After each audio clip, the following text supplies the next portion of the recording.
changing the water pipe and the timing belt for a 96 Sebring. It's a little sunny out here, but as you can see, everything has to come out. I got the belt and everything is off. The power steering reservoir has to be moved. You can see the power steering pump is pushed to the side. Time belt is off. You have to take the injectors. I took the plugs out so I can turn the engine over. Everything has to come out of here. The water pipe is out already. Keep this thing to stay the freak out the way. It's my thermostat. I put it up here. Smooth injector harness. We got to change the lower intake gaskets, the plenum gaskets. Took all the plugs out. It'll be easy for me to turn it over. On this side over here, it's a whole lot loose. Just to get that water pipe out, the distributor had to come out. Also, to get to some of the bolts, that's the distributor. It had to come out. Here's the tubes for the heater core. These water tubes pulls out. Right here. You see coolant leaking out of them. I got to put O-rings back on there. This, the water outlet goes there, and that water pipe sits down up in there. Yeah, the water pipe. So all this has to come off just to change that. Freaking have to make myself a lot of room just to change that. Freaking timing belt on this 96 Sebring. See young man's car. No, here's the new water pump I'm gonna put in. Here's the intake. Here's the bracket for the motor mount. Intake there. And back there's the plenum. There's a motor mount. So a 96 Sebring with the 2.5. What a hell job. Extensive labor job. I got all the parts right now. I'm using the Dremel to polish this up real good. Make sure I don't have any gas to material that's on here. Polish this one up already. Pretty good. Got the new gasket.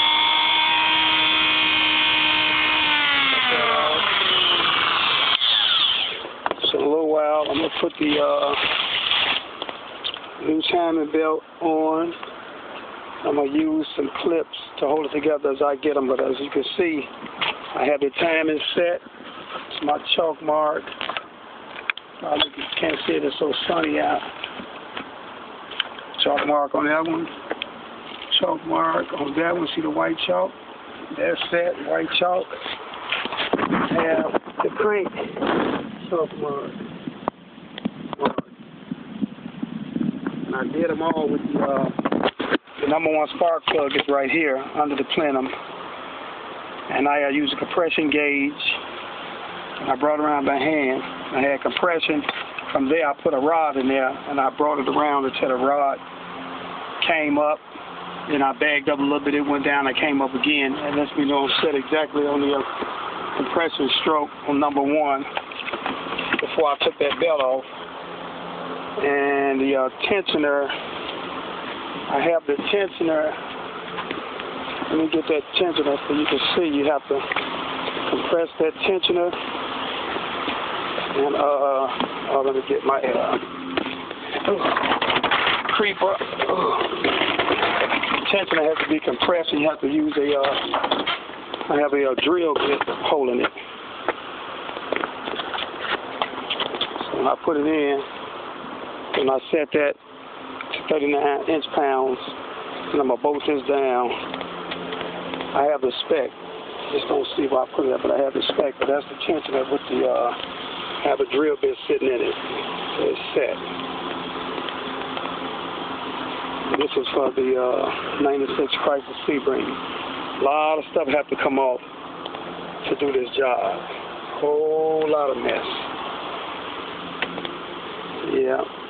Serpentine belt comes off.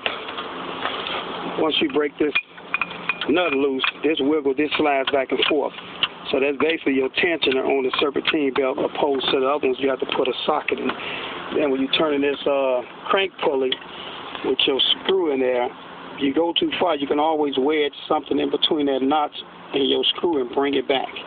Go too far again, put it in there. That way you don't have to keep using the nut with a ratchet. Just put it between here and the bolt and bring it back with a screwdriver and come back again until you know you're set. But definitely, this is number one. So you want to have something in here where you see it rise and go down and you know you exactly got both valves closed on the compression stroke. Got brand new gaskets for everything. Picked up new gaskets. Here's the water pipe. I had to pick the water pipe up from the dealer. All those on everybody else, they don't carry it. Water pipes will crack. I picked the water pipe up. I'm giving him a new radiator cap. I got everything down. I'm even putting a new cooling temperature sensor, new timing belt. I'm throwing him a new serpentine belt on also. I'm going with a new serpentine belt, new gaskets, new O-rings. This is for the water pipe. The dealer have these, and here's the intake, upper and lower gaskets. And this is new serpentine and new timing belt. I'm about to put on there. He needs a radiator cap. So I'm putting him a new radiator cap on also.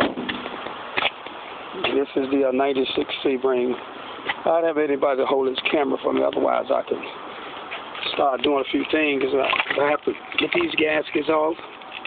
But you got little compression type washers that come with these screws. You have to be careful. You drop something inside this engine, it's a wrap. Now you're talking about trying to go in there and find a screw. So I keep paper towel here, something to keep myself from dropping anything in here while I'm cleaning it. But I'm gonna clean it with the Dremel tool. Makes it easy for me to just reach up in here and clean. You know, the spark plugs, if you take them loose, then mark them, because like I said, the distributor has to come out. So between the distributor body and this body, I have it marked. So once I get ready to put it back in, I have it marked up so it can line up.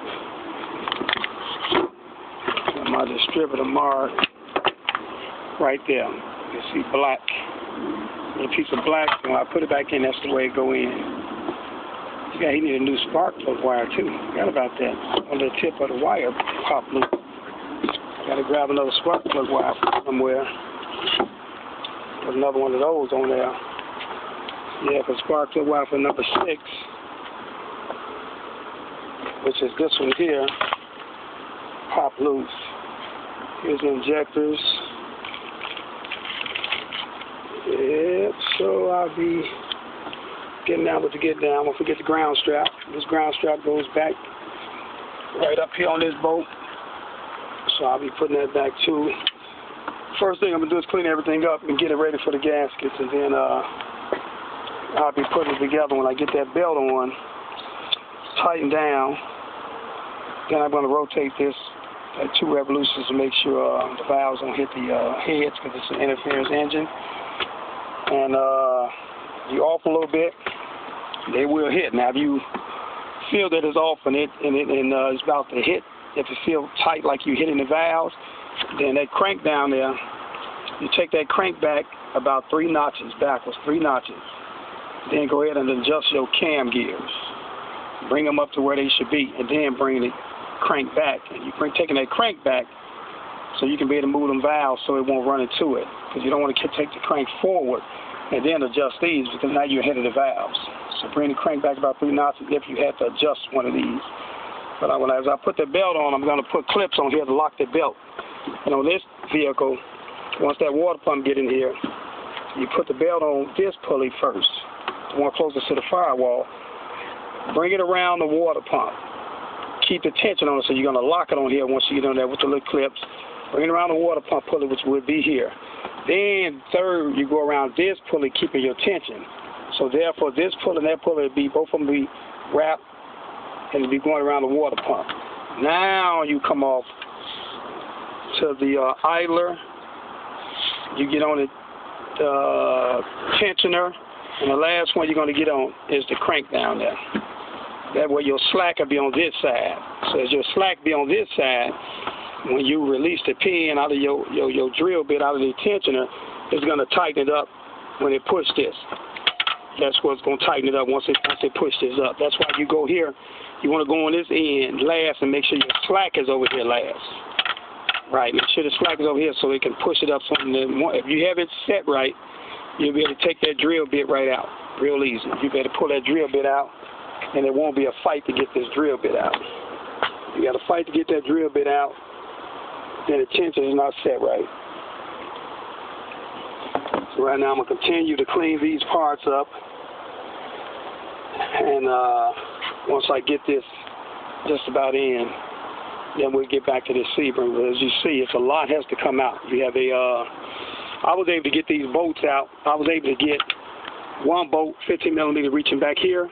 The other bolt, I got it from the bottom, that long bolt, for the just to be able to get this power steering out of the way, because without moving it, you'll never be able to get that cover off on that side.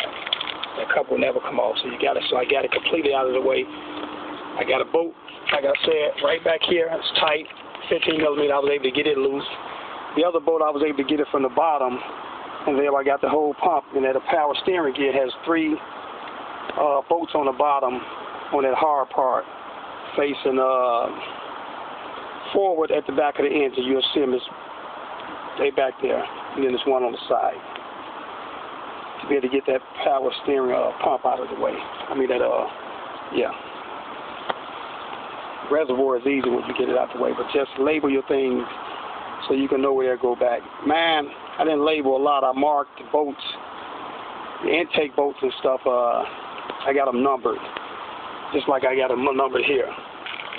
5, 6, 7, 8, 1, 2, 3. I got them numbered, and I'm gonna tighten them back up in the cross pattern. As you tighten this up, when you're ready to tighten your intake, you want to do it in 3 steps. All of them get inch pounds, so you may go 61 inch pounds first. In and out, I went like from in, out. I just made a cross pattern, and so you're gonna do 61 inch pounds first, go around, and it calls for maybe 185 inch pounds, I believe. I have to look it up again, but I get to that. For now, I'm gonna finish cleaning these up so I can hold on to some daylight here. Try to get this done. This job calls for 6 hours at the dealer. This total job, if you have to replace the water pipe and the timing belt and water pump, the job is about $1,600 or $1,500. They charge $640 just to change the water pipe, and it's about 8 to 9 or maybe even 7, depending on where you go, to do the timing chain and water pump on this 96 Chrysler Sebring. So definitely think about it if you go out and purchase one of these, because if that belt break on you, this is an interference engine. If the belt breaks, the piston will hit the valves for sure. Now you're talking about pulling your heads off and send them to the machine shop, get a valve job, get that stuff taken care of. You may even break the arm or your piston, you know. So it's got to be careful when it's time. Change that. Definitely change it when it's time. Get that belt out. You want to get that taken care of. Okay, for now, I'm signing off. And let me get back to work, back to grinding and getting this job ready for this young man. It's T-Dub. I'm out.